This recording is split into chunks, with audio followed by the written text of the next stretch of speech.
안녕하세요. 책 읽어주는 여자 에젤 강미경입니다. 오늘은 돈 얘기를 한번 해볼 텐데요. 크리스찬 재무 상담가이신 김의수 그리고 데이비드 서 두 분이 공저한 돈 걱정 없는 크리스찬은 지난 15년간 실제 상담 현장에서 만난 수많은 크리스천들의 사례를 들고 있습니다.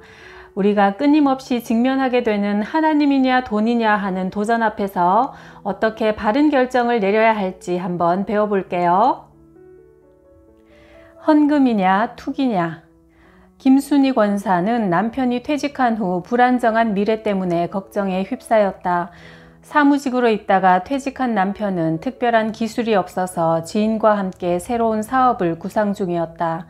김 권사는 이런 때일수록 하나님께 믿음을 보여야 한다고 생각했다. 엘리야를 만난 사르밧 과부처럼 마지막 남은 것을 드릴 수 있는 용기를 내야 한다고 믿었다.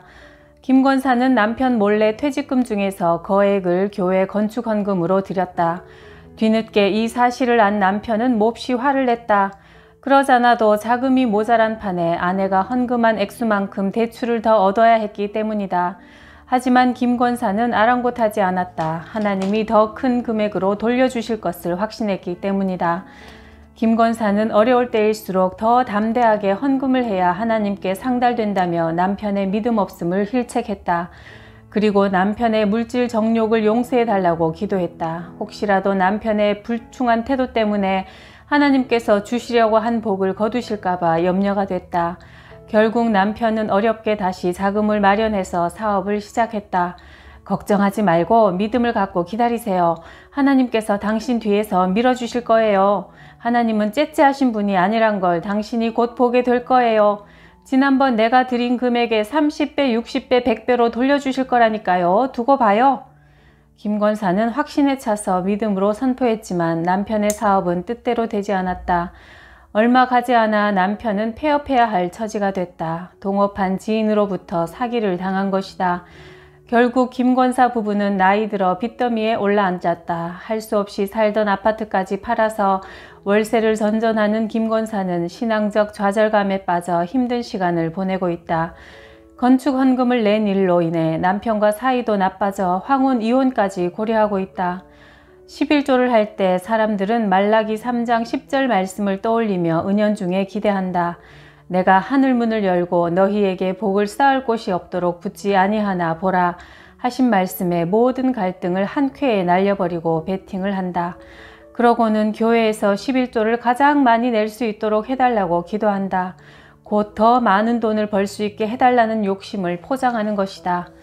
헌금이나 구제를 할 때 그 목적이 30배, 60배, 100배로 돌려받기 위해서라면 하나님을 상대로 투기하는 것이나 마찬가지다. 자신의 형편을 고려하지 않고 무리하게 헌금하고 싶을 때 그 내면을 면밀히 살펴봐야 한다. 무리하게 헌금하면 하나님께서 더 많이 보상해 주실 것이라는 헛된 믿음이나 욕심이 없는지 살펴봐야 한다. 헌금은 하나님이 이미 주신 것에 대해 감사한 마음으로 드리는 것이어야 한다. 헌금은 얼마를 드리느냐보다 어떤 마음으로 하느냐가 더 중요하기 때문이다. 헌금은 하나님께 돈을 드리는 행위가 아니라 물질의 소유권을 올려드리는 행위다. 성경에 나오는 아나니아와 삽비라 부부를 기억해야 한다. 그들은 전 재산을 다 팔아서 헌금했으면서도 정직하게 고하지 않아 죽음을 면치 못했다. 하나님은 제단에 바치는 물질 그 자체가 아니라 우리 마음의 중심을 보시기 때문이다. 최고의 결혼인 줄 알았는데 예 아가 이 옷 어떠니? 한 권사는 백화점 여성복 매장 거울 앞에서 새 옷을 입은 자신의 모습을 이리저리 비춰보며 말했다. 네 어머니 너무 잘 어울리세요. 네 손님 우아하신 모습이 딱 손님 옷이네요. 호호 그래요? 그럼 이걸로 할게요. 얼마죠? 65만 원입니다. 아가 이 옷 너한테 선물 받고 싶은데 괜찮니? 아 네 그럼요 어머니. 세라 씨는 얼른 카드를 꺼내 백화점 직원에게 건네주며 속삭였다. 10개월로 해주세요. 왜 너 요즘 병원이 잘 안 되니? 아니요. 걱정 마. 앞으로 너네 병원 잘 될 거야. 내가 예언은사 받은 기도원 목사님한테 여쭤봤는데 하나님께서 너한테 다음 달부터 엄청 축복을 퍼부어 주신다더라. 그래서 내가 100만 원 헌금까지 하고 왔어. 나중에 그 돈 줘야 된다. 그리고 우리 교회 중보기도팀에도 기도 제목으로 넣어놨어. 거기서 응답받은 사람이 한둘이 아니야. 나도 새벽마다 기도하는데 뭘 걱정하니? 니들은 안 되려야 안 될 수가 없다니까. 아, 더워. 어디 시원한 데 가서 빙수나 먹으면 좋겠다. 아, 네, 어머니, 제가 안내할게요. 3개월 전에 결혼한 세라 씨는 시어머니와 따로 만나 쇼핑하는 시간이 몹시 부담스러웠다. 모든 비용을 세라 씨가 감당해야 했기 때문이다. 하지만 어머니가 불러내는데 거절할 도리도 없었다. 세라 씨는 1년 전 교회 선배로부터 현석 씨를 소개받아 6개월간 교제하다가 결혼했다. 현석 씨는 명문대를 졸업한 후 하버드에서 박사학위를 받고 최근 서울 근교의 대학에서 전임 강사로 일하고 있다. 세라 씨는 의대를 졸업 후 선배 병원에서 월급 닥터로 일하다가 아버지의 도움으로 1년 전 동네 상가에 치과를 개업했다. 하지만 예상만큼 수입이 많지 않아 고전하는 중이었다. 현석 씨의 스펙이 훌륭하긴 했지만 세라 씨의 마음을 움직인 건 현석 씨 어머니가 신앙 깊은 권사님이라는 점이었다. 현석 씨 어머니 한 권사는 일찍 남편을 잃고 한식당을 하면서 어렵게 아들을 공부시켰다. 식당이 다행히 맛집으로 소문이 나 돈을 꽤 벌었고 아들을 유학까지 보낼 수 있었다. 하지만 최근 허리디스크가 재발되면서 식당을 다른 사람한테 넘기고 쉬고 있었다. 한 권사에게 아들은 인생의 전부였고 그래서 아들의 결혼은 자기 인생의 결과물처럼 느껴졌다. 한 권사는 며느리감 세라 씨가 의사인 점이 마음에 들었다. 게다가 세라 씨 아버지가 경제력이 있는 장로님이라는 것도 흡족했다. 아들이 교수가 되긴 했지만 수입은 기대만큼 많지 않았다. 그래서 한 권사는 아들을 교수로 만들기까지 고생한 보람을 며느리로부터 찾고 싶어 했다. 남들이 갖고 싶어하는 스펙과 안정적인 미래를 모두 갖춘 현석 씨와 세라 씨의 결혼은 많은 교인들의 부러움과 축복 속에서 성대하게 치러졌다. 하지만 그들의 결혼 생활은 행복하지 않았다. 이번 달만도 어머니 쇼핑 비용으로 400만 원이 나갔어요. 해도 너무하신 거 아니에요? 게다가 친구분들 주르르 데리고 오셔서 비싼 임플란트까지 공짜로 해달라고 우기시니 정말 왜 그러시는지 모르겠어요. 내가 말했잖아. 엄마가 날 혼자 키우느라 고생을 많이 하셨다고. 당신이 자랑스러워서 자랑하시는 건데 자기가 좀 이해해줘. 저도 그동안 이해하려고 애썼지만 그래도 계속 이렇게 나가다가는 우리 삶이 엉망이 될 것 같아요. 요즘 병원도 잘 안 돼서 인건비에 가게세 내기도 버겁다고요. 그럼 월급쟁이인 나더러 어쩌라는 거야? 어머니를 말려야죠. 당신 꼭 그렇게 해야겠어? 언제까지 어머니 낭비벽에 맞춰드릴 순 없잖아요. 당신도 이제 결혼했으면 어머니 그늘에서 벗어나야죠. 성경에도 부모를 떠나 아내와 연합하라고 하잖아요.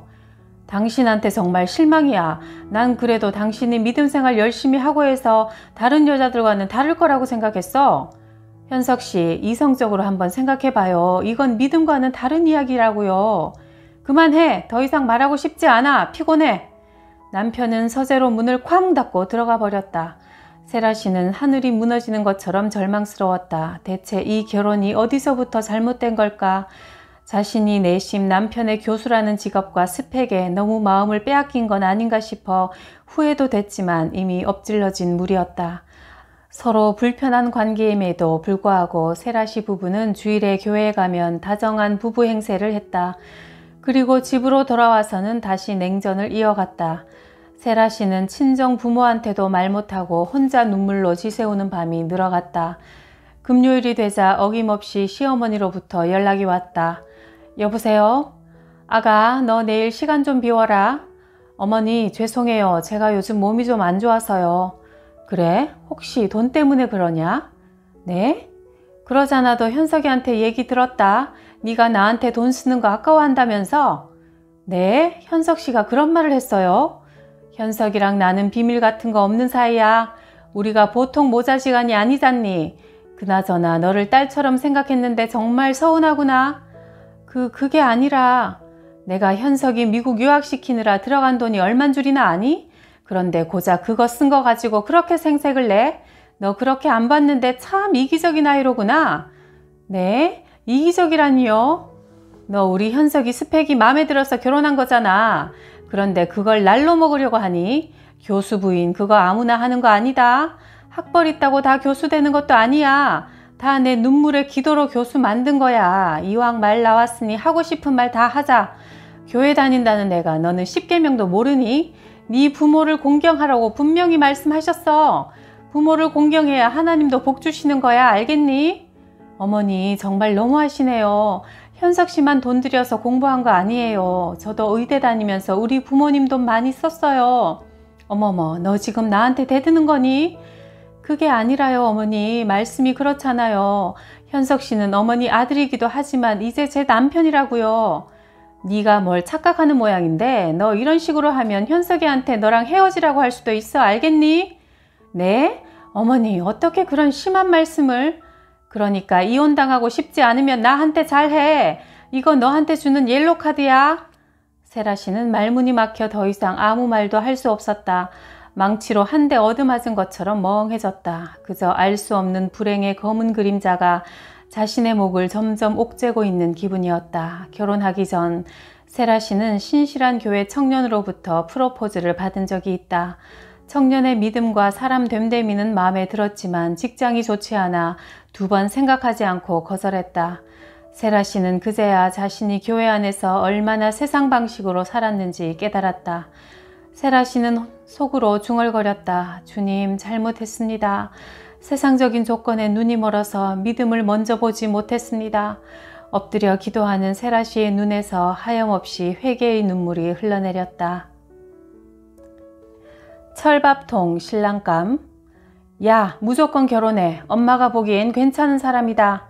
엄마는 만난 지 얼마나 됐다고 그래. 일단 더 만나보고 확신이 생기면 내가 얘기할게. 제발 강요하지 마. 야, 그러다가 아까운 남자 놓치면 어쩔래? 그럼 하나님이 더 좋은 신랑감 보내주시겠지. 뭘 걱정해? 이 철딱선이 없는 거사 모르는 소리 하지 마. 우리 교회에 30 넘기고도 시집 못 간 처녀들이 얼마나 많은지 알아? 박권사 딸도 40인데 아직도 혼자잖아. 엄마, 나 아직 26이야. 이제 직장생활 겨우 시작했는데 왜 그리 서둘러? 시간이 금방 훅 지나니까 그렇지. 너도 이제 내일 모레면 30이야, 30. 그냥 눈 딱 감고 결혼해. 생긴 것도 그 정도면 됐고 공무원이면 철밥통이잖아. 거기다 교회까지 다닌다니 세상에 이렇게 완벽한 신랑감이 어딨어. 이건 하나님이 너한테 보내주신 짝이야. 엄마가 너 결혼을 위해 새벽마다 얼마나 기도했는지 알지? 엄마, 교회 다닌다고 무조건 결혼하는 게 어딨어. 가장 중요한 건 나랑 잘 맞느냐는 거잖아. 나는 아직 그 사람이 어떤 사람인지 잘 모르겠어. 얘가 내 기도응답이라니까 그러네. 나도 네 아빠 몇 번 안 보고 결혼했어. 너도 살아보면 알겠지만 남자 다 거기서 거기야. 직장 하나면 든든하면 어떻게든 다 살아. 말도 안 돼. 엄마가 그러니까 결혼하기 더 싫어. 신랑감의 조건이 몹시 마음에 들었던 김권사는 딸 숙경씨의 결혼을 막무가내로 밀어붙였다. 그래도 딸이 자신의 뜻에 따르지 않자 아예 단식하며 드러누워 시위에 들어갔다. 엄마, 대체 왜 이래? 내가 누굴 위해서 이러는데 다 너를 위해서야. 결국 어머니의 설득에 못 이겨 숙경씨는 마음을 고쳐먹고 결혼하기로 했다. 충분히 교제할 시간은 없었지만 사실 남자의 조건은 괜찮은 편이었다. 하지만 결혼한 지 얼마 되지 않아 숙경씨는 남편이 이미 한 번 이혼한 사실이 있다는 것을 알게 됐다. 단지 혼인신고를 하지 않았을 뿐이었다. 그리고 남편은 술만 마시면 숙경씨에게 폭력을 일삼았다. 딸에게 급히 결혼을 강요했던 김권사는 딸의 불행한 결혼 앞에서 그제야 망연자실했다. 휴, 엄마가 미안하다. 내가 미쳤나 보다. 눈이 멀었어. 어떻게 이런 일이. 내 욕심 때문에 널 이렇게 만들었구나. 김권사는 가슴을 치며 후회했지만 때는 이미 늦었다. 결국 숙경씨는 몇 년 동안 남편의 폭력으로 인해 고통에 시달리다가 이혼하고 말았다. 돈이냐 믿음이냐. 오빠, 난 이런 낡은 빌라는 싫어.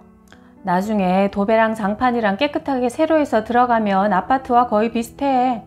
그래도 난 싫어. 아파트 25평 정도는 돼야 엄마가 해주는 가구나 냉장고 같은 걸 들여놓을 거 아니야.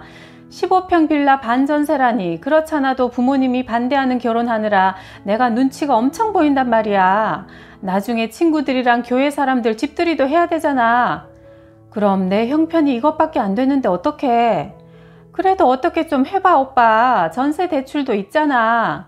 이미 받을 만큼 받았어. 내가 감당할 수도 없는데 어떻게 대출을 더 내.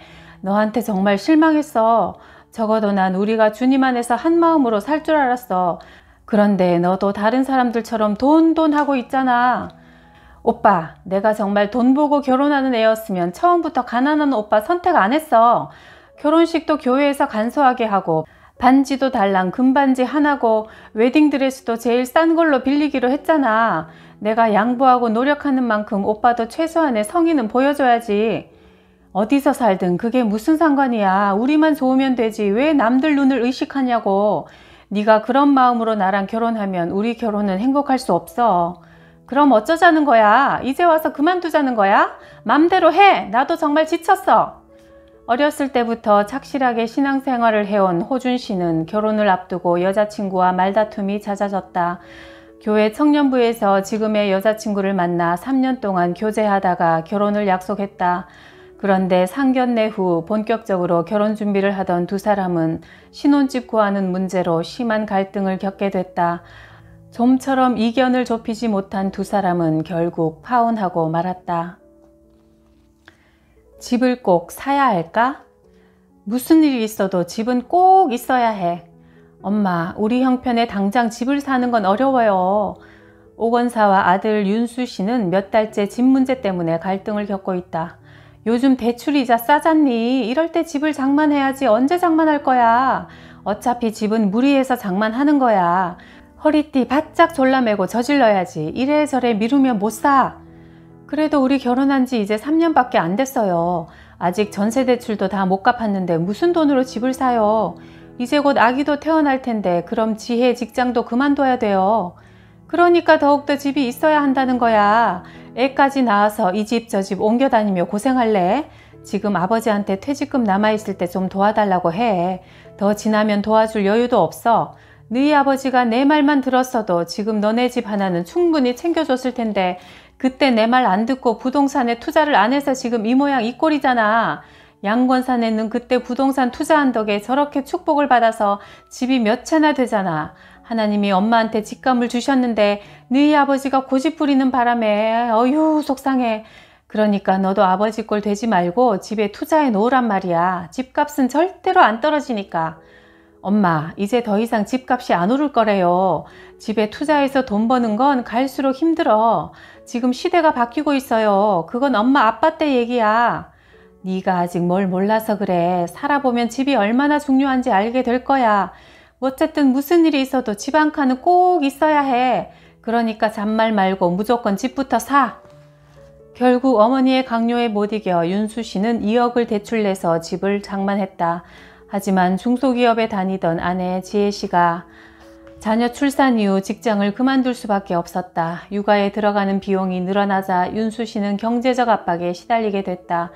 끝내 카드 돌려막기를 하면서 생활비를 마련했던 윤수 씨는 어머니 말을 듣고 덜컥 집을 산 것을 후회했지만 이미 때는 늦었다. 집값이 자꾸 떨어져 당장 팔아도 고스란히 손해를 보게 됐기 때문이다. 살 사람도 나타나지 않아 매월 빚을 갚으며 사는 것이 고역이었다. 나에게 재무상담을 요청하는 크리스천 고객들 중에 언제 집을 구입하는 것이 좋은지, 예산은 얼마를 잡아야 하는지를 묻는 사람이 많다. 많은 크리스천들이 세상 사람들과 마찬가지로 집을 재테크의 수단으로만 생각한다. 특히 2000년 초반에 집을 사서 크게 수익을 올린 사람들일수록 그런 생각을 쉽게 접지 못한다. 그래서 자녀 세대에게도 무슨 일이 있어도 집은 꼭 사야 한다는 신념을 심어준다. 2004년 이후로 집값이 바짝 오르면서 아파트는 사놓으면 무조건 돈을 버는 투자처가 되었다. 그 결과 교회 안에서도 성도들이 크게 두 부류로 나뉘게 됐다. 당시 집을 사서 크게 돈을 번 사람들과 그렇지 못해 후회하는 사람들이다. 특히 부모 세대는 6.25 전쟁 등 역사적으로 어려운 사건들을 겪으면서 집 없는 서름을 깊이 체험한 세대다. 그로 인해 집에 대한 집착이 깊고 강하다. 집을 사서 크게 돈을 번 부모들은 자신의 경험에 대한 확신이 있어 자녀들에게 어떻게 해서든 집을 사도록 강권한다. 교회 안에도 만몬이 심어준 잘못된 믿음이 득세하고 있다. 좋은 집, 비싼 집에 사는 사람들은 하나님의 축복을 받아서 성공했다고 생각하고 그렇지 못한 사람들은 상대적인 박탈감과 빈곤감에 허덕인다. 세상과 다를 바가 조금도 없다. 성경적으로 본다면 집은 살 수 있을 때 사는 것이다. 남들이 하니까 무작정 큰 빚을 내서 집을 사는 것은 망하는 지름길이다. 하나님이 집을 주시면 가질 수도 있고 주지 않으시면 안 가질 수도 있어야 한다. 집을 소유하는 데 집착하다 보면 사탄이 크리스천들을 넘어뜨리기 위한 도구로 사용될 수도 있다. 집 문제로 하나님이 주신 소중한 가정이 깨질 수도 있기 때문이다. 강남을 떠날 수 없는 사람들. 강남에서 태어나 강남에서 자란 홍정우 씨는 아무리 전셋값이 치솟아도 강남을 떠난다는 생각을 해본 적이 없다. 결국 5억까지 오른 전셋값을 감당하기 위해 최근 안정적으로 다니던 직장을 그만두고 더 높은 연봉을 제시한 작은 회사로 자리를 옮겼다. 정우 씨는 초등학교 2학년인 딸의 미래와 안전을 위해 강남을 사수해야 한다고 믿고 있다. 정우 씨는 강남 외의 다른 지역은 미래가 보장되지 않는 위험하고 불안정한 곳이라 생각했다. 정우 씨의 연봉은 1억 정도 되지만 월 수입 800만 원 중에서 자녀 교육비와 전세 대출 원리금이 빠져나가면 남는 건 300만 원 정도였다. 늘 빠듯한 생활비로 지친 아내는 사정하듯 말했다. 여보, 우리 다른 곳으로 이사 가자. 이 돈이면 다른 데서 편하게 살 수 있어. 경기도 외곽으로 나가면 집도 살 수 있다고. 고생하면서 강남을 고집해야 하는 이유를 나는 모르겠어. 사람들이 다 강남으로 못 와서 난린데 무슨 소리야? 강남에서 한번 나가면 다시 들어오기 힘들어. 우리 희영이 앞날을 생각해서라도 무조건 여기서 버텨야 해. 하지만 이건 아닌 것 같아. 강남에 꼭 있어야만 좋은 대학 가는 건 아니잖아. 희영이가 저녁에 학원을 마치고 파김치가 돼서 들어오는 걸 보면 안쓰러워 죽겠어. 우리 모두 행복하지가 않아. 당신도 밤늦도록 일하느라 고생하잖아. 난 괜찮아. 더 좋은 집으로 이사가는 한이 있어도 난 강남을 떠날 생각 없으니까 당신도 자꾸 이상한 소리 하지 마. 여보, 집이라는 게 뭐야? 우리 세 식구가 편하고 행복하게 살 수 있는 곳이 집이잖아.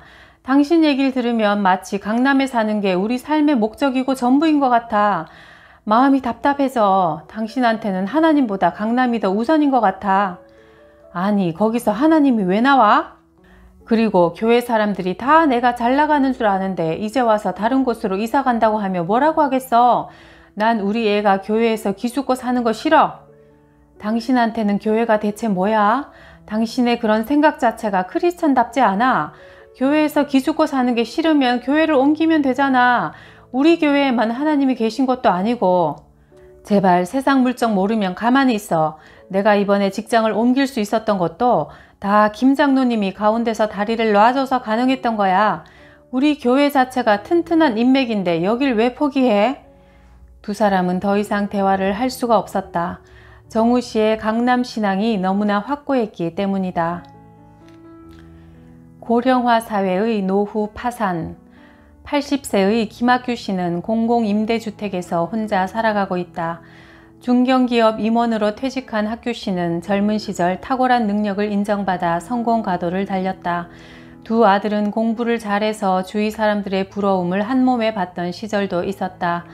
큰아들은 서울대학교를 졸업하고 박사학위를 받기 위해 미국에 유학 갔다가 아예 눌러앉아 살고 있다. 연세대를 졸업한 둘째 아들은 중국에서 사업을 하다가 망한 후 연락이 두절된 상태다. 중년 시절 학규 씨는 자녀들의 교육비와 결혼 자금을 대느라 노후 자금을 제대로 준비할 수 없었다. 두 아들은 독립한 뒤 각자 자기 삶을 살기도 바빠서 학규 씨 부부를 돌볼 여유가 없다. 암에 걸린 아내는 4년간 투병하다가 작년에 세상을 떠났다. 미국에서 살고 있는 아들은 미국으로 오라고 하지만 학규 씨는 언어도 통하지 않는 타국에서 남은 생을 쓸쓸히 마감하고 싶지 않았다. 결국 지금 학규 씨는 봉사자들이 가져다주는 밥과 반찬에 의지해 외롭고 힘든 여생을 살아가고 있다. 학규 씨는 후회할 때가 많다. 젊었을 때 노후에 즐길 수 있는 취미라도 배워둘 걸. 일벌레처럼 살지 말고 주변을 돌아보며 마음 맞는 친구들을 사귀어둘 걸. 자녀 교육에 조금 덜 쓰고 노후 자금을 만들어 놓을 걸. 아내가 살아있을 때 함께하는 시간을 좀 더 많이 가질 걸. 아내의 소원대로 신앙생활을 좀 더 열심히 할 걸. 요즘 늦게나마 학교 씨에게는 교회 가는 시간이 가장 기쁘다. 젊은 시절에는 일에 쫓겨 교회를 빼먹은 적도 많았다. 하나님이 어떤 분인지 알려고 한 적도 없었고 그저 매주일 온 가족이 함께 교회에 앉아 있으면 크리스천의 도리를 다했다고 생각했다. 성경은 교회에 갔을 때나 펼쳐보는 게 전부였고 다급한 일이 생겼을 때는 기도하다가 일이 해결되면 다시 나태해지는 생활을 반복했다. 이제 늙어서 천국 갈 날만 고대하게 되니 그동안 쫓아다닌 세상의 모든 것이 허무하기만 했다. 삶에서 가장 중요한 것은 하나님의 사랑밖에 없다는 것을 뒤늦게야 깨달았다. 학규 씨는 오늘도 먼저 간 아내가 즐겨 부르던 찬송가를 혼자서 흥얼거리며 외로움을 달랜다. 노후는 우리가 인생을 얼마나 잘 살았는가를 총결산하는 시간이다. 우리의 삶은 하나님을 향해 가는 여정이다. 하나님께 제대로 방향을 맞추어 가고 있다면 그것으로 이미 성공이다. 아무리 많은 부를 갖고 있어도 삶의 방향이 세상에 맞춰져 있다면 그것은 실패다. 남에게 내놓을 만큼 이룬 것이 없다 해도 주님으로 채워진 삶을 살고 있다면 가장 성공한 인생이다. 나에게 상담 오는 고객들의 수입은 천차만별이다. 연봉 2천만 원이 안 되는 사람도 있는가 하면 수억의 연봉을 받는 사람도 있다. 그런데 재미있는 것은 적게 벌든 많이 벌든 모두 다 나름대로 돈에 쪼들린다는 사실이다. 연봉 10억이 넘는 대기업 부사장이 연봉 3억 받는 상무를 보며 나도 이렇게 사는 게 빠듯한데 대체 너는 어떻게 사냐고 물었다. 그 많은 돈을 어디다 쓰고 모자라다고 하는지 놀라겠지만 뚜껑을 열어보면 많이 버는 만큼 빠져나가는 구멍도 그만큼 크고 많다. 먼저 사회적인 품위 유지비가 상상할 수 없을 만큼 많이 든다. 해외 유학 중인 자녀가 있다면 1년에 1인당 1억 원 이상이 들어간다. 가족 경조사에도 가족들이 기대하는 만큼 거액을 내야 하고 11조 헌금, 각종 후원금까지 합하면 한 달 생활비가 훅 불어버린 듯 사라진다. 그러므로 가장 잘 사는 것은 내가 버는 수입 안에서 자족하며 사는 것이다. 노후에는 수입이 점점 줄어든다. 퇴직 후 수입원이 끊어지기 때문에 가진 돈으로 먹고 살아야 하는 시기가 오는 것이다. 그때가 되면 오히려 월 수입이 적었던 사람이 더 잘 살아간다. 몸에 밴 검소함으로 주어진 돈 안에서 충분히 여유롭게 살 수 있기 때문이다. 하지만 많은 돈을 벌었던 사람들은 그 씀씀이를 줄이는 것이 쉽지 않다. 줄이는 데는 그만큼 고통이 따른다. 많은 젊은이들이 입사를 꿈꾸는 삼성 같은 대기업에서 일하는 사람들 중에도 스스로를 실패한 삶이라 생각하는 사람들이 많다. 대기업 부장까지 됐지만 여전히 돈에 쪼들리는 자신을 보면서 허탈해하는 것이다. 주변에선 가는 곳마다 성공했다고 추켜 세우며 밥을 사라 하고 교회에서 행사 후원금을 부탁할 때면 자신의 어려운 재정 형편을 솔직하게 털어놓지도 못한다. 아름다운 노후. 65세 강 권사는 강남에 있던 집을 세주고 파주로 이사와서 살고 있다. 공기 좋은 곳에서 시아버지를 모시기 위해서다. 강 권사는 10년 넘게 중풍으로 누워있는 시아버지를 돌봐왔다. 대소변을 받아내면서 극진히 간호한 덕분에 시아버지는 오랫동안 건강을 지킬 수 있었다. 강 권사는 교인들 중에 누군가 힘든 일이 생기면 직접 찾아가서 함께 기도하며 위로해 주었다. 그 모습을 보며 많은 사람들이 강 권사를 진심으로 존경했다. 권사님, 어떻게 그렇게 모든 일에 최선을 다할 수 있어요? 그런데요, 난 권사님 볼 때마다 의심이 생겨요. 권사님을 보면 항상 평안해 보이고 웃으시는데 저 같으면 너무 힘들어서 못 웃을 것 같아요. 정말 10년째 병든 시아버지 모시면서도 웃음이 나와요? 나도 사람인데 어떻게 힘들지 않겠어요. 그럴 때마다 하나님께 힘을 달라고 간절히 기도해요. 그저 하나님 한 분 의지하고 주어진 삶을 기쁘게 살아가는 거죠. 감사하게 생각하면 한없이 감사한 일이에요. 주님께서 내게 건강을 주셨으니 내가 그 일을 잘 감당하는 거잖아요. 그리고 내가 아버님을 잘 공경하니까 우리 애들도 우리 부부한테 잘해요. 남편도 내가 하는 말이라면 다 존중해 주고요. 게다가 우리 아버님이 내 간호를 받으면서 예수님을 영접하셨잖아요. 건강하실 때는 평생 예수의 옛자도 못 꺼내게 하셨던 분인데 말이에요. 내가 진심으로 섬겨드리니까 아버님 마음이 움직인 거죠. 그러던 어느 날 강 권사가 모시던 시아버지가 평안하게 천국으로 가셨다. 여유 시간이 생긴 강 권사는 뒤늦게 그림을 그리기 시작했다. 동양화를 전공한 미술학도였지만 어쩔 수 없는 현실 때문에 오랫동안 내려놓았던 붓을 다시 들게 된 것이다. 가끔 작은 소품들을 이웃에게 선물하기도 하는데 자신의 삶을 통해 하나님의 빛을 세상에 드러낸 아름다운 크리스천 강 권사의 아름다운 노후를 모두가 진심으로 축복해 주었다. 이 책을 쓰신 김의수 님도요. 하나님께서는 파산자였던 나를 지금의 억대 연봉의 재무 상담사로 세워주셨다. 고백하시는 것처럼 결국 돈도 하나님 손에 있는 거니까요. 우리가 돈보다 하나님을 선택하는 지혜를 이 책을 통해서 배우면 참 좋겠습니다. 돈으로도 살 수 없는 구독, 좋아요, 댓글의 사랑에 감사드리고요. 하나님께 착하고 충성된 종이라 칭찬받을 수 있도록 우리에게 맡겨주신 돈을 잘 관리합시다.